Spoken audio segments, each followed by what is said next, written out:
தாய் வீடு, ஜூன் 2026. மகாகவி அல்லாமா இக்பால் மற்றும் நீட்சே, சம்பூருட மானுடர் எதிர் அதிமானுடர். எழுதியவர் BM ஜமாஹிர். வாசிப்பவர் உங்களில் ஒருவன் ஆண்டன் ஃபீலிக்ஸ். இக்கட்டுரை பிரித்தானிய ஆளுகைக்கு உட்பட்டிருந்த இந்தியாவின் முஸ்லீம் தத்துவ கவிஞர், சீர்திருத்தவாதி, எழுத்தாளர், சிறந்த சிந்தனையாளர், மனிதநேயவாதி மற்றும் இந்திய பிரிவினையின் பின்னர் பாகிஸ்தானின் தேசிய கவிஞர் என பன்முகம் கொண்ட அல்லாமா என்ற மரியாதைக்குரிய பெயரால் பொதுவாக குறிப்பிடப்படும் மகாகவி சர் முகமது இக்பாலின் இன்சானுஸ் ஹாமில் பெர்ஃபெக்ட் மேன் என்ற சம்பூர்ண மானுடர் மற்றும் ஜெர்மனிய மெய்யியலில் தீவிர இருப்பியல்சார் மெய்யியலாளரான ஃப்ரெட்ரிக் நீட்சே அதிக மானுடர், மகா மானுடர், யூபெமென்ஷ் என்ற சிந்தனைகளை ஒப்பாய்வு செய்வதை பிரதான நோக்கமாக கொண்டுள்ளது. இக்பாலின் இன்சானுஸ் ஹாமில் அல்லது சம்பூர்ண மானுடர் என்ற கோட்பாடு அடிப்படையில் அப்துல் ஹரீம் அல் ஜீலி என்ற முஸ்லிம் சிந்தனையாளரின் கருத்துருவாக்கமாகும். இக்கோட்பாட்டிற்கு முதலில் தெளிவான வடிவத்தை கொடுத்தவர் இப்னு அல் அராஃபி ஆவார். அவரின் தத்துவ முறையை விரிவாக விளக்கிய முக்கிய அறிஞராகவே அல் ஜீலி அறியப்படுகிறார். அல் ஜீலியின் யூனிவர்சல் மேன் என்ற நூல் சிருஷ்டிகளின் ஆதி அந்தங்களை, அதாவது முதன்மை மற்றும் இறுதித்தன்மைகளை, ஆதி அந்தங்களை சம்பூரணமாய் உணர்ந்த ஏகாந்த மனிதர் பற்றிய விளக்கவுரையாகும். இந்நூல் உருவான காலம் தொட்டே சூபித்துவ இலக்கியங்களின் மிக சிறந்த படைப்புகளில் ஒன்றாக மதிப்பிடப்பட்டு வருகிறது. அல் ஜீலி முழு முதல் இருப்பு, அப்சல்யூட் பையிங் என்பதை இறையின் தன் சுயம் என கருதினார்.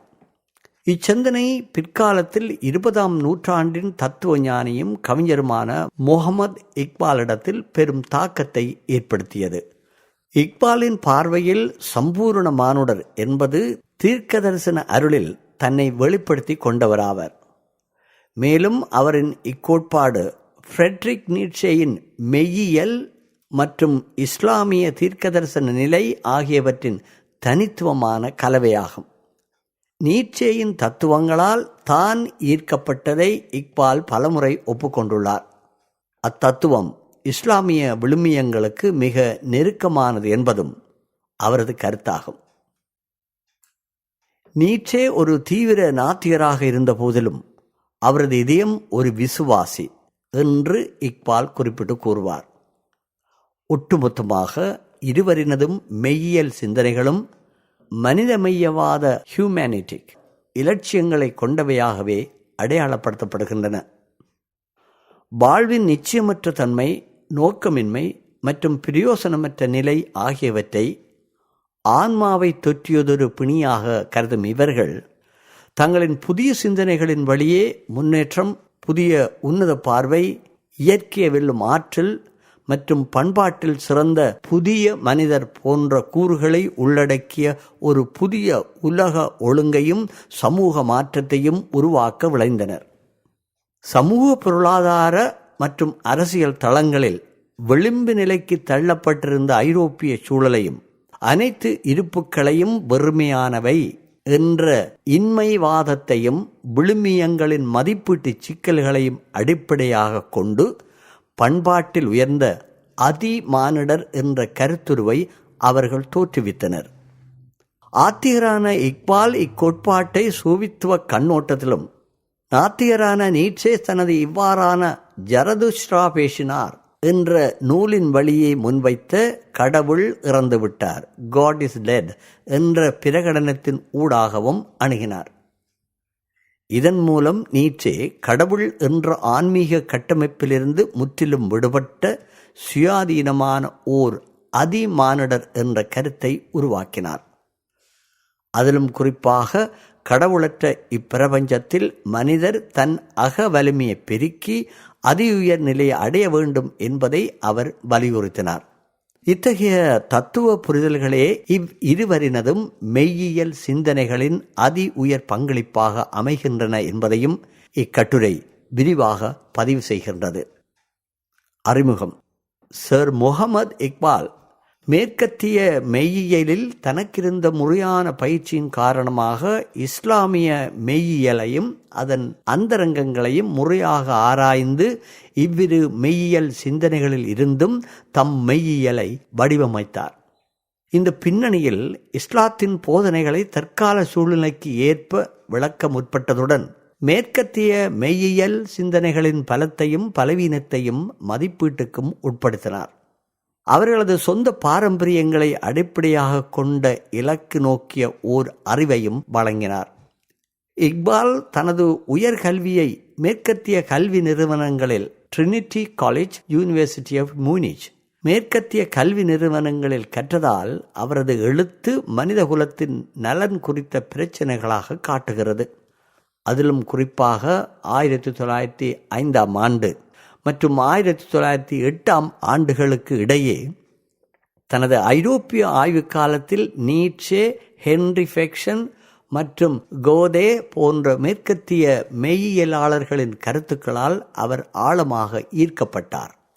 பாரசீக பெருங்கவிஞரான ஜலாலுத்தீன் முகமது ரூமியின் கவிதை மற்றும் தத்துவம் கூட இக்பாலை வலுவாக பாதித்தது. இத்தகைய பின்னணியில்தான் முழுமை பெற்ற மனித ஆளுமை அல்லது சம்பூரண மானுடர் என்ற கருத்துருவத்தை குறிக்கும் அவரது அல் இன்சானூஸ் ஹமில் என்னும் தத்துவம் உருப்பெற்றது. ஃப்ரெட்ரிக் நீட்சேயின் வாழ்வும் சிந்தனைகளும் அல்லாமா இக்பாலை பெரிதும் கவர்ந்திருந்தன. இக்பாலின் உரைநடைகளிலும் கவிதைகளிலும் பெரும்பாலானவை நீட்சேயின் தத்துவ பார்வையை மேற்கோள் காட்டி விவாதிக்கின்றன. குறிப்பாக இக்பால் தனது இயக்கவியல் தத்துவத்திற்கான டைனமிக் பிசியோலஜி, இயக்கவியல் தத்துவத்திற்கான மூல ஆற்றலை அவரிடமிருந்தே பெற்றார் என்பதும் கவனிக்கத்தக்கது. இக்பாலின் அஸ்டாரே குதி, அகத்தின் இரகசியங்கள் என்ற நூலில் வெளிப்படும் சில சிந்தனைகளும் குறிப்புகளும் நீட்சேயின் இவ்வாறான ஜரதுஷ்டிரா பேசினார் என்ற படைப்பின் தாக்கத்தை கொண்டிருப்பதை அறிய முடிகிறது. மேலும் இக்பாலின் கிழக்கின் செய்தி என்ற நூலின் ஒட்டுமொத்த தொகுப்பையும் அதில் அவர் முன்வைக்கும் சம்பூர்ண மானுடர் பற்றிய முக்கிய கோட்பாட்டையும் நீட்சேயின் அதிமானுடர் யூபெமென்ஷ் என்ற சிந்தனையோடு ஒரு குறிப்பிட்ட தளத்தில் ஒப்பீடு செய்ய முடியும்.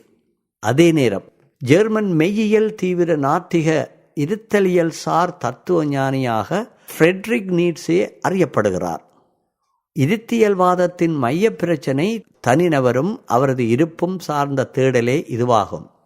சுருக்கமாக கூறின், இக்கோட்பாடு ஒட்டுமொத்த மானிடத்தையும் தத்தமது சொந்த இருப்பை பற்றி சிந்திக்க தூண்டுகிறது.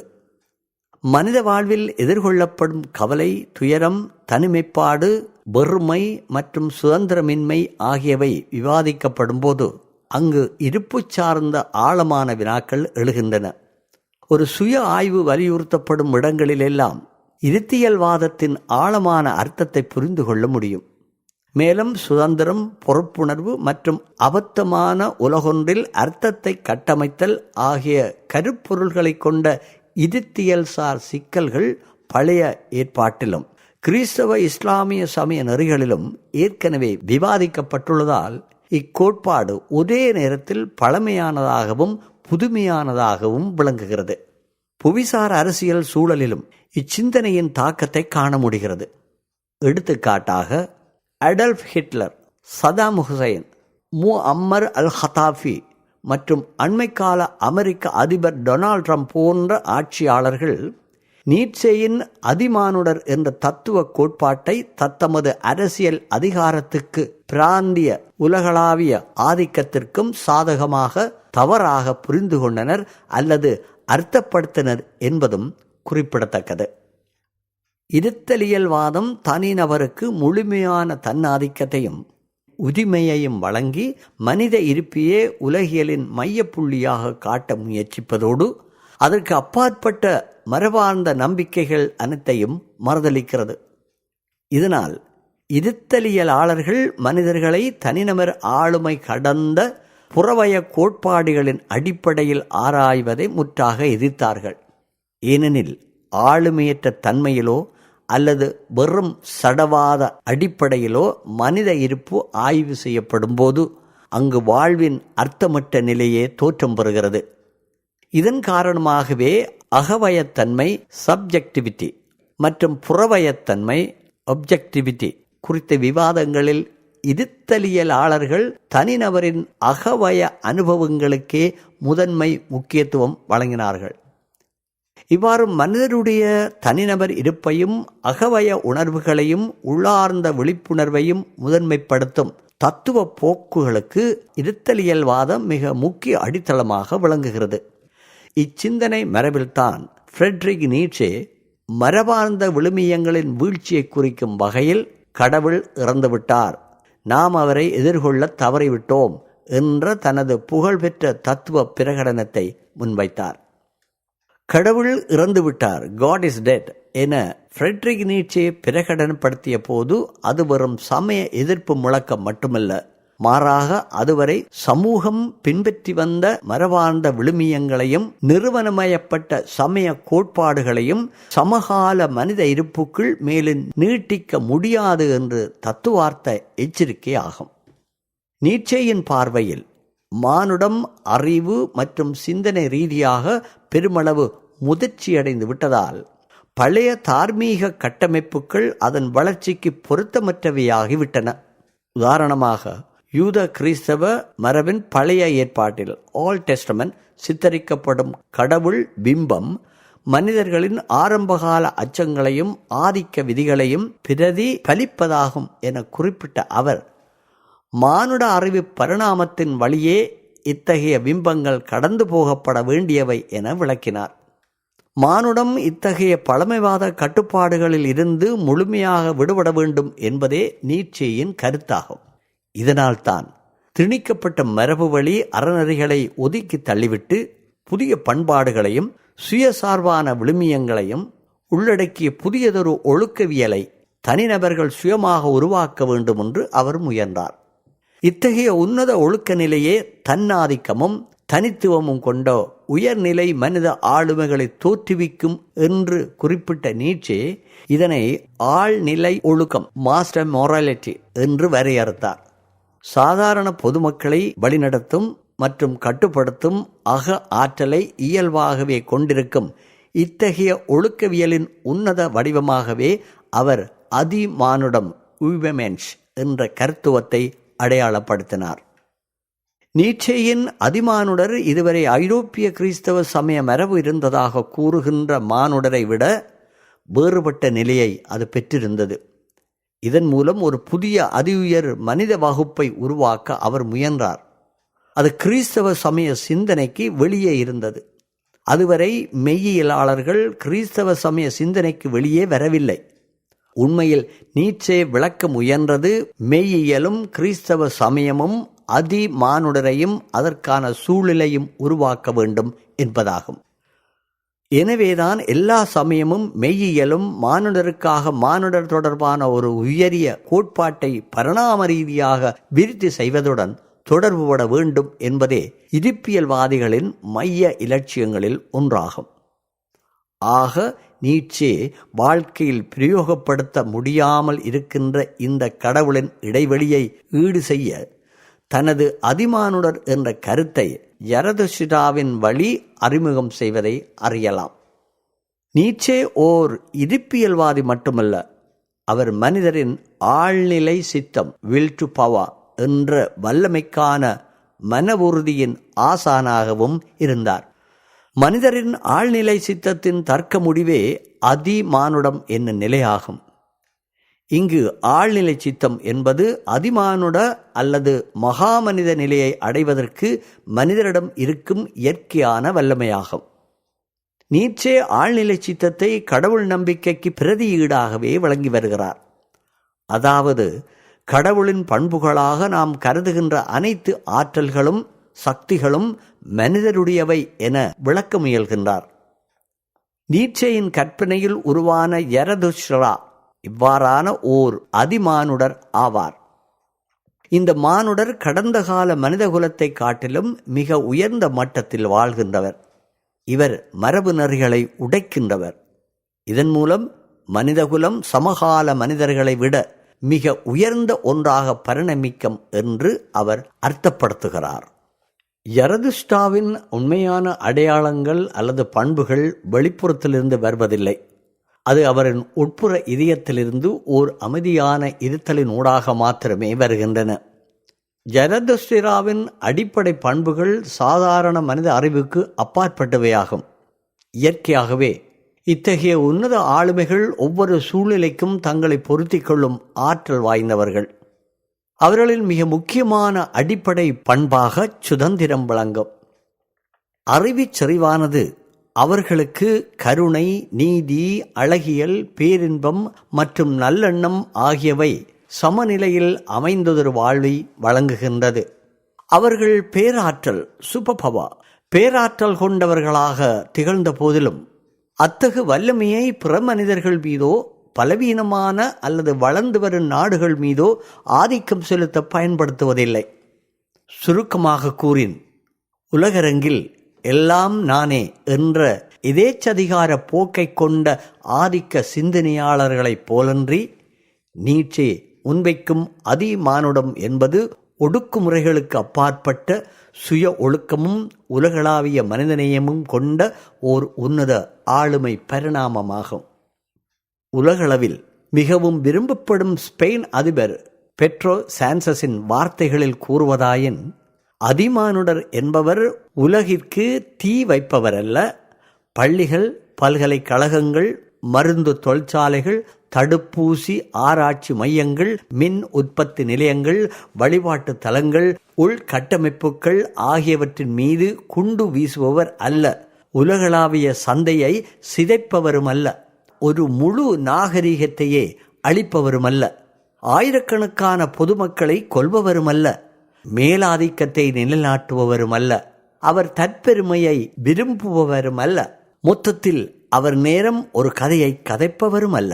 வார்த்தை வன்முறையாளரும் அல்ல. நவீன செங்கிஸ்கானும் அல்ல.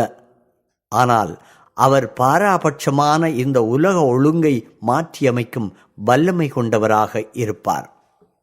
மேற்கருத்தினை பிரேசில் அதிபர் லூலாடா சில்வாவின் காட்டமான வார்த்தைகளில் கூறுவதாயின், நெதன்யாகு அடிக்கடி பேசும் அந்த சர்வதேச சட்டம் எங்கே போனது? மனிதநேயத்தை தனது கால்களால் மிதித்து துவைக்கும் அழிவைக் கண்டு இன்புறும் மற்றும் தனது நாளை மரணத்தையும் இரத்தத்தையும் காலை உணவாக கொண்டே தொடங்குவது போல தோன்றும் அந்த மனிதனுக்கு அது ஏன் பொருந்தவில்லை? இதுதானா நீதி? சர்வதேச சட்டம் பலவீனமானவர்களுக்கு எதிராக மட்டுமே தனது அதிகாரத்தை காட்டுகிறதா? ஹோர்முஸ் நீரிணை திறந்தே இருக்க வேண்டும் என்பதும் வர்த்தகம் எவ்வித பாதிப்புமின்றி தொடர வேண்டும் என்பதும் மட்டும்தானா இப்போது உங்கள் ஒரே கவலை? இந்த கவலையை, அக்கறையை லெபனானின் உயிரிழக்கும் ஏழை மற்றும் நிரபராதிகளின் இரத்தத்தின் மீது ஏன் நாம் காண்பதில்லை?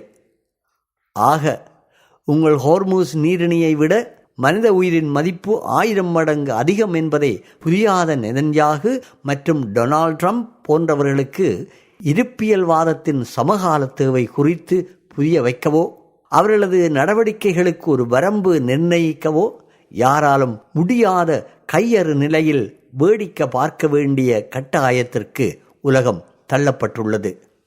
யுத்தத்தில் நாடுகளுக்கிடையே உரையாடல்களை வலியுறுத்துவதன் வழி நீதிக்காகவும் அமைதிக்காகவும் குரல் கொடுத்து கொண்டிருக்கும் கத்தோலிக்க திருச்சபையின் தலைவரான போப் லியோவின் அழைப்பை கூட அரசியலாக பார்க்கும் இன்றைய நிலையில் நீட்சேயின் கற்பனையில் உருவான அதிமானுடரின் தேவை முக்கியம் பெறுகின்றது. இந்த அதிமானுடத்தின் பேராற்றலானது சக மனிதர்கள் மீதான அன்பாகவும் கருணையாகவும் நீதியாகவுமே வெளிப்படும். இத்தகைய உன்னத ஆளுமைகள் தங்கள் ஆற்றலை ஒட்டுமொத்த மானிடத்துக்கும் பகிர்ந்தளிக்கக்கூடிய ஒரு பெரிய பொக்கிஷமாக கருதுவர். அவர்கள் தங்களின் அன்பில் அபரிமிதமானவர்களாகவும் மானிட பொது அறிவை கடந்த பேரறிவில் தெய்வீகத்தன்மை கொண்டவர்களாகவும் திகழ்வர். நீட்சே மரபார்ந்த கடவுள் கோட்பாட்டின் வீழ்ச்சியை பிரகடனப்படுத்திய போதிலும் அன்பின் உன்னத சக்தியையும் மனித ஆன்மாவின் ஆற்றலையும் ஆழமாக உணர்ந்திருந்தார்.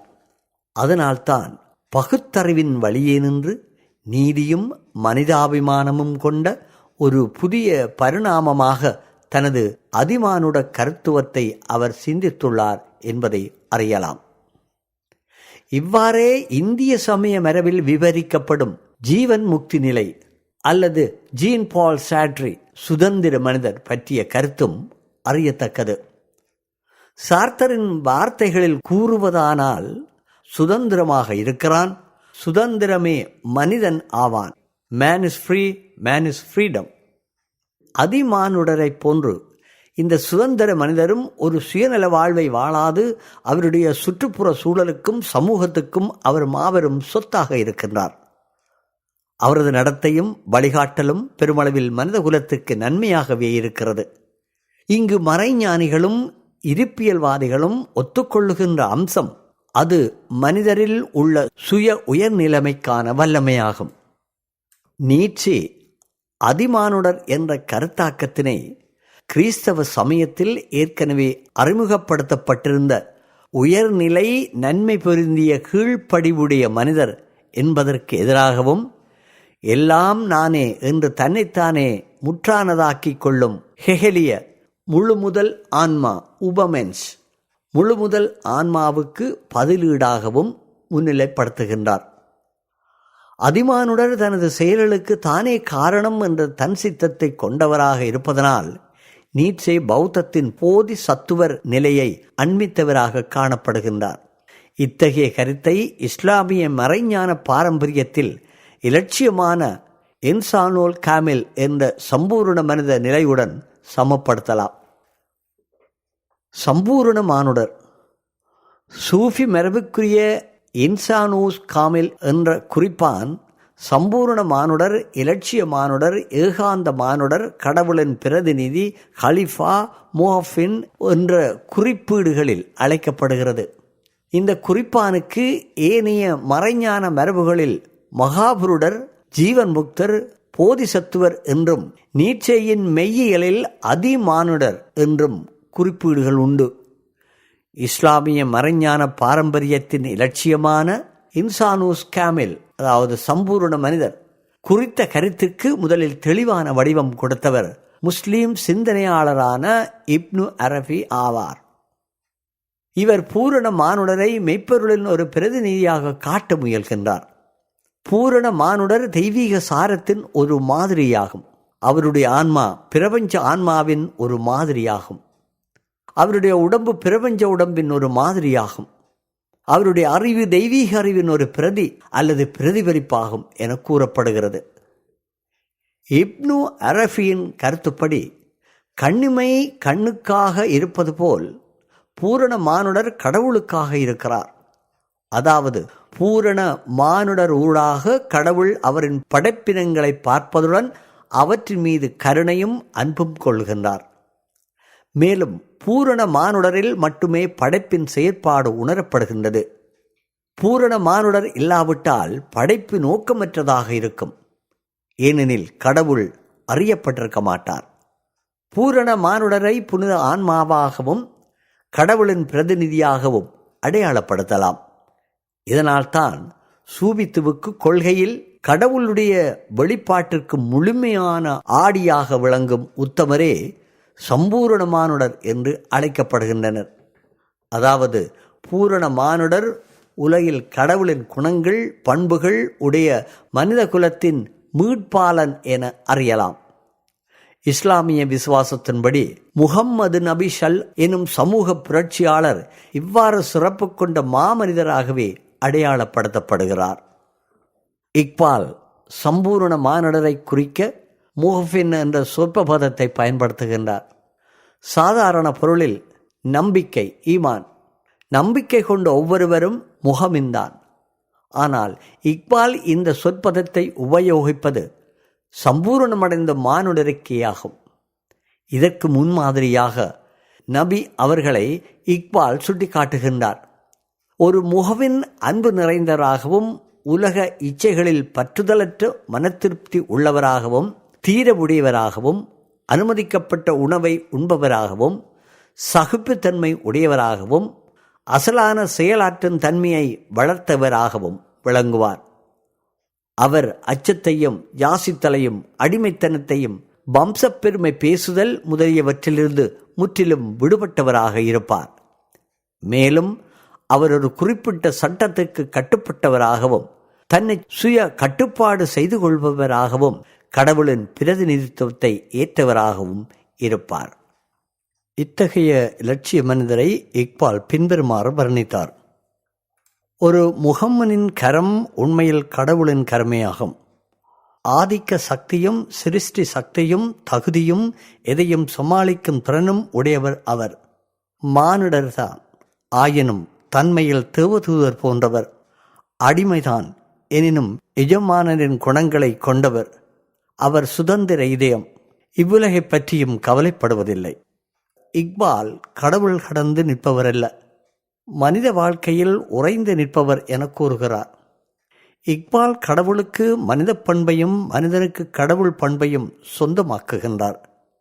இஸ்லாமிய சமயத்தை பொறுத்தமட்டில் இது பூரணமான மாற்று நம்பிக்கையாகும். கடவுள் மனிதனுடைய வாழ்க்கையில் உறைந்து, அதாவது உள்ளார்ந்து நிற்பவர் என்பது கடவுளை திரும்பவும் உலகத்துக்குள் புகுத்துகின்றது என்ற அம்சம் அதில் உள்ளது. இக்பாலின் கடவுள் எண்ணக்கரு உள்ளிருந்து எமது பிரச்சனைகளை எதிர்நோக்கியும் எங்களுடனும் எங்கள் ஊடாகவும் ஒரு புதியதும் சிறந்ததுமான உலகை உருவாக்கியும் இப்போது உலகில் இருக்கின்றார். இக்பால் தனது சம்பூரண மானுடரை இவ்வாறு இருபக்க தொடர்புடையவனாக்குகின்றார். இந்த சம்பூரண மானுடர் மறைந்து கிடக்கும் அனைத்தையும் வெளிக்கொணர்ந்து அதன் ஒளியில் உண்மையையும் இறைவனையும் தரிசிக்கின்றார். இந்த சட உலகினை அடக்கியாளும் வழியையும் பெறுகின்றார். இத்தகைய பண்பு பெற்றவரையே முழு சான்றோராக இக்பாலின் தத்துவம் காட்டுகின்றது. உண்மையில் இக்பால் சம்பூரண மானுடராக இறைவனின் பிரதிநிதித்துவத்தையே கூறுகின்றார். மானுடர் கடவுளின் பிரதிநிதி என்பது இஸ்லாத்தின் நிலைப்பாடாகும். உங்களுக்குள் கடவுளின் பண்புகளை வளர்த்து கொள்ளுங்கள் என்பது நபி வழியாகும்.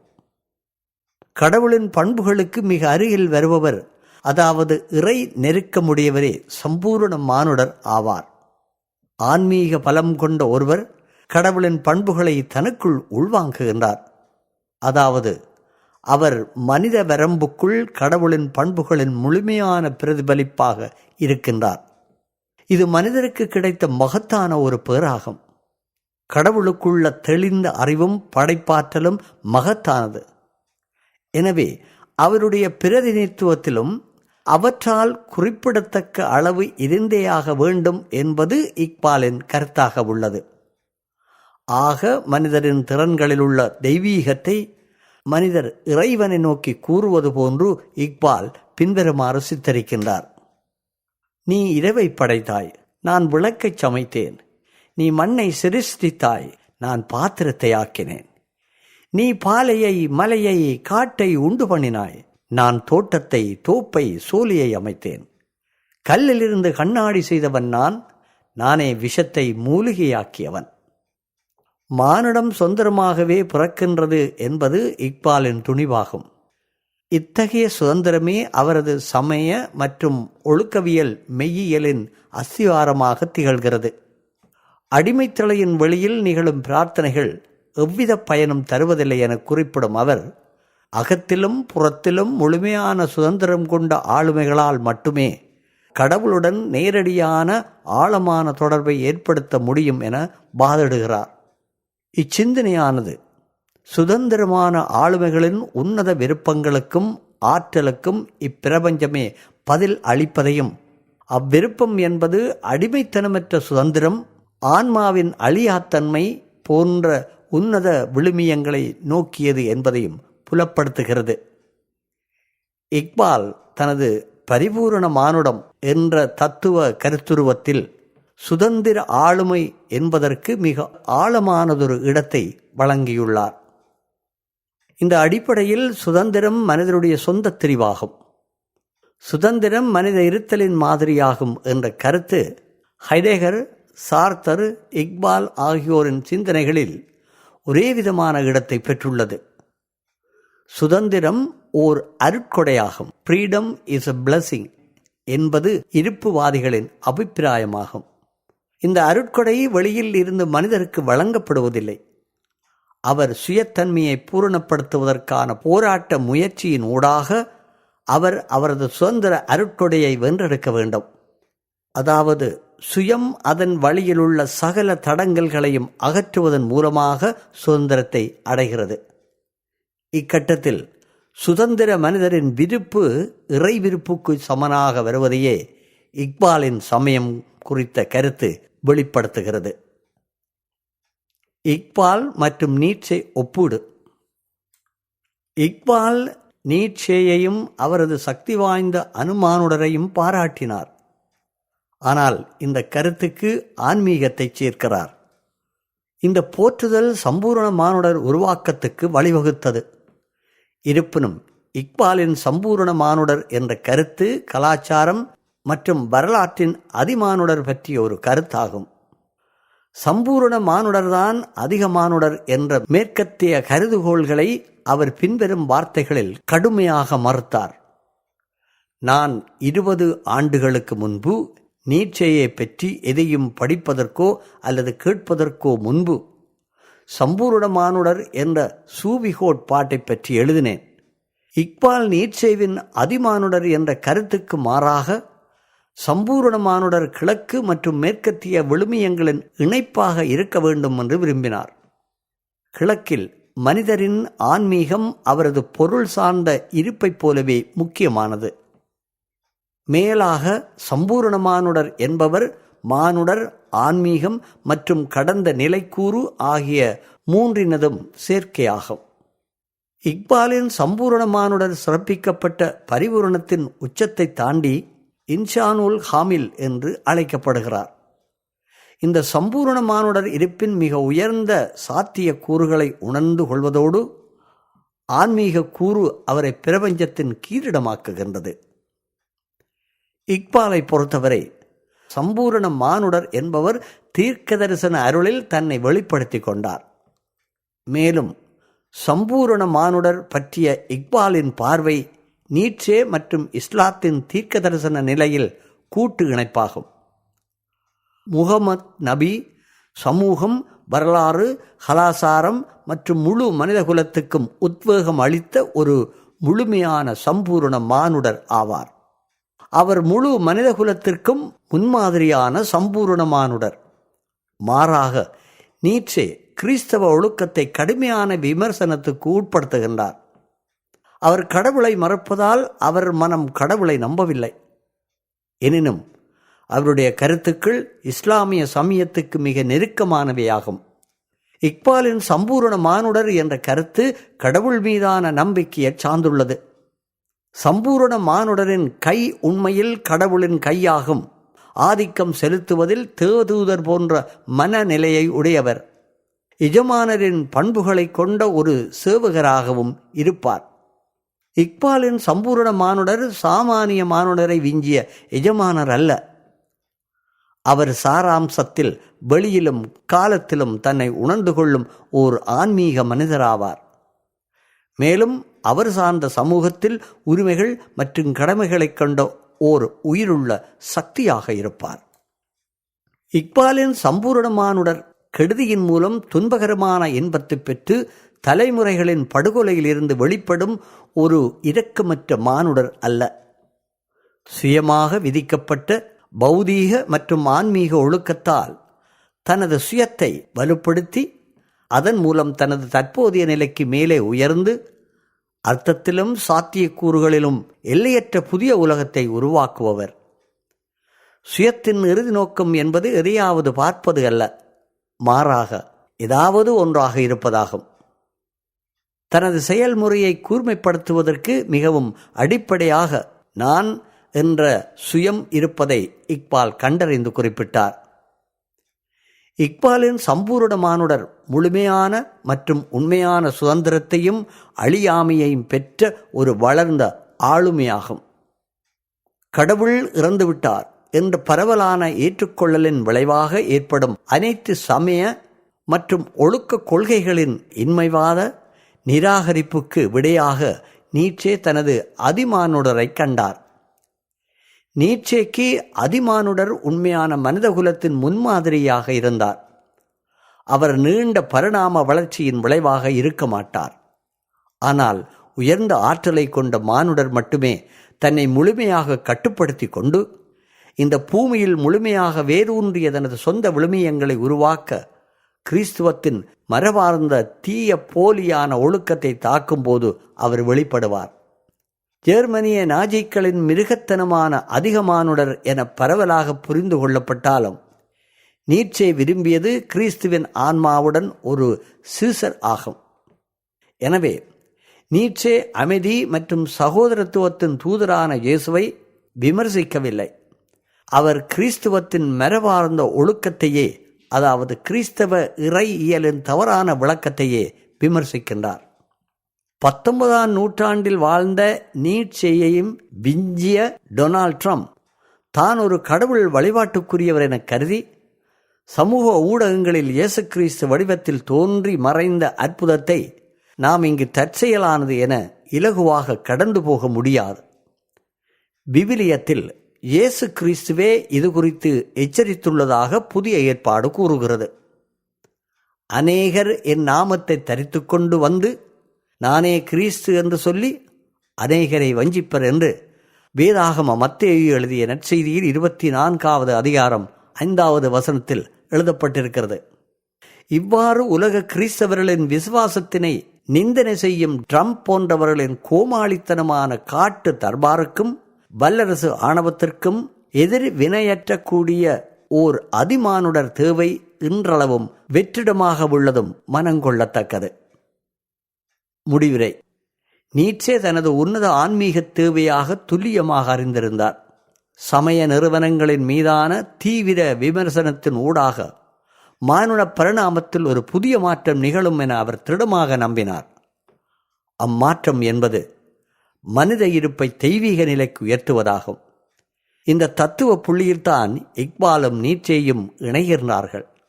அவர்கள் மானுட யதார்த்தத்தை நிறுவவும் மனித ஆளுமைகளை சொந்தரமானதொரு நிலைக்கு மாற்றவும் விளைந்தனர். அதன் பொருட்டு புறவயமான சமூக கட்டுப்பாடுகள், நிறுவனமயப்பட்ட விதிகள் மற்றும் மரபுகள் ஆகியவற்றை உடைத்தெறிய முற்பட்டனர். இவ்விருவரும் தத்துவார்த்த ரீதியாக ஏற்கும் பொதுவான அம்சம் சுய உயர்நிலைக்கான மானுட வல்லமை ஆகும். எனவே சுதந்திரத்தை கட்டுப்படுத்தும் புறக்காரணிகளுக்கு தரப்படும் மறுப்பு விடையே பண்பாட்டு ரீதியாக மேம்பட்ட உயர்ந்த ஆளுமையை உருவாக்குகிறது. இத்தகைய உன்னத பண்புகளின் சங்கமமே அல் இன்சானுல் காமில், சம்பூரணமானுடர் மற்றும் அதிமானுடர் என்பதாகும்.